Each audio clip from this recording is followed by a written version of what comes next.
Diddy Kong. Okay. We got Madison playing Diddy Kong and Dan playing Yellow Yoshi. Dan Fornace plays Yoshi. Okay. Not what I expected, dude. So, of course I get Yoshi.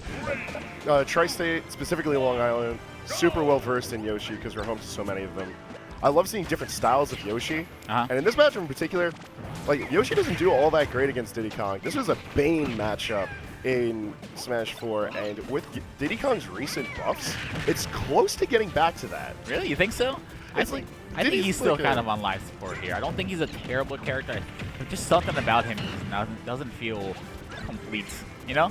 No, I agree with you. It's like Diddy's still a shadow of his former self, but a lot of his tools work a lot more properly, and he has a much more clear game plan here. So we'll see if Madison's able to take advantage of those tools. Right now, she's definitely got his number, okay? Look at this. Listen, playing 120 on Yoshi already. And there's no platforms for Dan to try and turn this around or escape to. Like, it's just clean landings. Dude, you can definitely tell they didn't know the characters beforehand because I never, even in this game, I never let Diddy Kong take me to final D, all right? Yeah, that's a spooky double blind. Yeah. Maybe that's why they waited so long. Yeah, this is hard. Even with Yoshi's superior aerial mobility and it's hard. There's nowhere to land. It's always scary to land on stage when Diddy Kong has a banana in his hand. You never know. Is he gonna throw it? All of a sudden you're in a mix-up just from landing on stage. Madison doing a fantastic job of controlling at least the pacing of the match now, because like every time Dan's allowed back on stage, she's all the way on the other side. Yep. Or she's at like max banana distance. Oh, we can't be having any of that now. Yeah, Dan really struggling to figure something out here. I think number one thing is I don't know, neutralizes banana, dude. I think that's what he's struggling with the most, is just that he hasn't been able to start off neutral because most of the time he's in his trip animation. Yeah, it's neutralizing banana in some way, shape, or form. Either taking it as your own or throwing it off the stage. Force Diddy Kong camouflaging with it with your yellow ass Yoshi, dude. Anything, all right? All that would be good, but instead, barrel packs coming through. Ooh, you know Madison wanted to hit that one on stream. She's like, I gotta do this. That's I'm sorry, Dan. clip. I gotta do this to you. The get out of neutral free card. Only 95% on her Diddy Kong. This is definitely a Madison's match to lose here, and I don't think she's gonna do it. Yeah, now Diddy has the tools for the comeback, especially if like Dan starts approaching more from the ground. Forward tilt is disgusting for picking up Diddy. Even on Diddy's like short aerial approaches, it's possible. But Dan hasn't had that opportunity. Madison's just completely controlled the pace of the match. Yeah, honestly, dude, as much as this first match is kind of looking like a blowout for Madison, I think add some platforms into the mix, and we might have a very different game number 2. Yeah, really any style of platform could make this different, except for maybe Town and City, just because that likes to pretend to be FD sometimes. Hey, let me ask you a question. Is there like a banana in Rivals? Not a true item. Not yet, at least. Any type of, yeah, dude, I don't think it's coming, man. I'll tell you what. Very clean game. Number 1 for Madison Turner. Dude, that was all her. There was nothing else to say. Yeah, she played completely solid. She took control of the match. Banana was her tool of destruction. That was just straight up 2v1. Yep. It be like that sometimes. Everybody has a game like that, okay? Now it's up to Dan to figure out what I need to adjust here. You know, like I said, I think step number 1, we gotta add some platforms into the mix. Step number 2, find a way to neutralize banana. You know, maybe just grab onto it. And like it looked like Dan wanted to play a little bit more of a patient game. Like he kept on doing retreating nair and a lot of eggs. So if he's going to do that with the banana, you could still camp pretty hard. But he's got to get through that banana first. They're taking their sweet time with these bands too.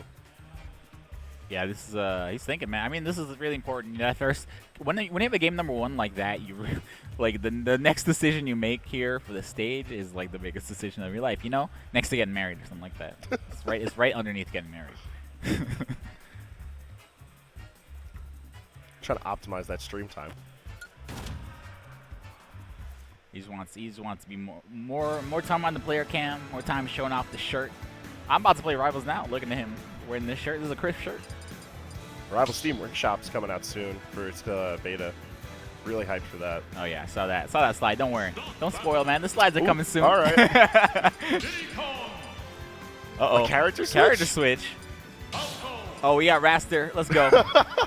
I'm telling you, man, they look the same. Falco is like a logical evolution of Yoshi as far as style goes. Oh, it's not, yeah, I'm like Darwin might have something to say with that. But yeah, say science class, man. No, we got. So they're both combo-heavy characters who have decent zoning tools, and their kill options are fairly aggressive, but noticeable. I think right now Dan is thinking about this reflector he's got on deck to help him, to aid him in neutralizing this banana, and also those lasers to not have to go in as much as Yoshi does, you know? Right. It's a lot more traditional as far as zoning goes. Like, you don't got to think about angles. You don't have to adjust your height if you're trying to cover maximum space. You just shoot the gun, and it works. Love that. Breaking up the combo with the fall in there. Like, you know, you still have... Uh-oh. Ooh. Monkey flipped right out of illusion, dude. Come on. That's wild. That's bold. That's... Ooh, no. Just barely missing that mangle, unfortunately. Again, it'd be like that sometimes, man. Dan got to remember, you can grab the ledge in this game. Nonetheless. Again, monkey flip again. Yo, I've noticed... So, we got platforms now, which we both knew that was coming to some degree. But... I'm noticing now that Madison's playing a lot more aggressive. Like, she's like right on top of Dan, constantly mixing him. It's, you know, again, going back to that game number one. You have a game number one like that, and then all of a sudden you have your opponent switch characters. You have them on the ropes, dude. So you know that's when you got to start being aggressive. You know, you definitely know you're in control of the match to some extent, and you can see Madison definitely having a little bit more fun here in this game number two.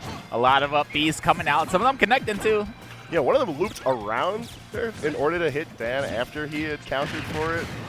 Which is cute, but it was like it's looking like a wash. Yeah, it's looking kind of rough. It's not completely out of the water just yet for Dan, but it's looking unfortunate right now. Madison looking very comfortable. I mean, there's nothing else to say about her. You know? Yeah. If anything, it's just a grisly start, but Falco's very capable of turning it back if necessary. He's just got to get those combos started. He's got those cutscene combos, man.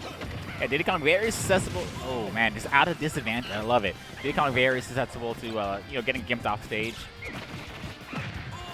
The way Madison's playing, I don't think she's gonna let herself fall in that kind of position. Yeah, we really haven't seen a lot of offstage play now that you mention it.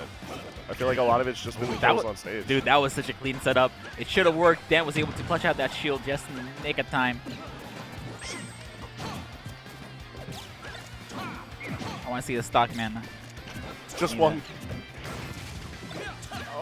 Oh, the down throw on the banana. That could have been it, unfortunately. I guess he thought maybe Diddy Kong was a little bit closer to him. There it is. Up smash going to close out that stock. I believe, man. You know, it's also worth noting how, like, Banana acts a little differently in this game compared to past iterations of Smash. So, like, maybe Dan might not be as well-versed because Diddy Kong's not as common as he used to be. Yeah, that's true. Yeah, this is that's another thing, too, man. Even though Diddy Kong, like we were talking about, not a shadow of his former self, his Smash 4 self, he's still a character not many people play at a matchup that not many people will know in this game, you know? Using that reflector to approach. Uh-oh, on shield, yep. That's going to get punished. Madison Turner taking it with a clean 2-0 over Dan Fornace. Dan looking, dude, honestly, the Yoshi wasn't too bad. The Falco wasn't too bad. I think